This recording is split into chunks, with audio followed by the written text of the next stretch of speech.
դա ԱՄՆ-ի համար բիզնես պրոյեկտ է, այսինքն ԱՄՆ-ն որևէ քաղաքական պատասխանատվություն պաշտոնապես չի ստանձնում, թեև մենք հասկանում ենք,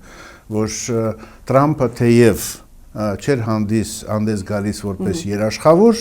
այն հռչակագրին, որը ստորագրվեց Վաշինգտոնում, սակայն մենք հասկանում ենք, որ ինքը գործոնը ԱՄՆ-ի այստեղ անուղղակի կամ ոչ պաշտոնապես գործում էր։ Նույնը լինելու է այստեղ, որպես պետություն ԱՄՆ-ն որևէ հատուկ պատասխանատվություն Հայաստանի նկատմամբ չի ստանձնում այս գործարքում, բայց այն, որ ԱՄՆ-ն դրանում մասնակցում է եւ ինչ որ փաստաթղթերի տակ ստորագրություն է դնում,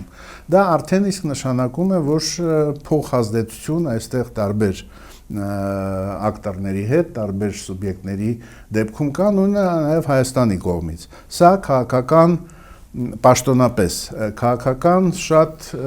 սահմանափակ իմաստ ունեցող փաստաթուղթ է։ Սա գործնական բիզնես, տնտեսական, ոնց ուզում եք կոչեք, այդպիսի փաստաթուղթ է ֆորմալ առումով, բայց կրկնում եմ,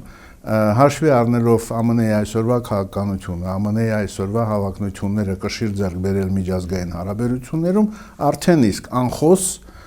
մեծ նշանակություն ունի այս ամեն ինչի համար եւ պետք չէր այնտեղ ինչ-որ երաշխավորության սկզբունքներ կամ բարեր ներդնել, այլ հակառակը ասել, որ այդպիսի բան չկա։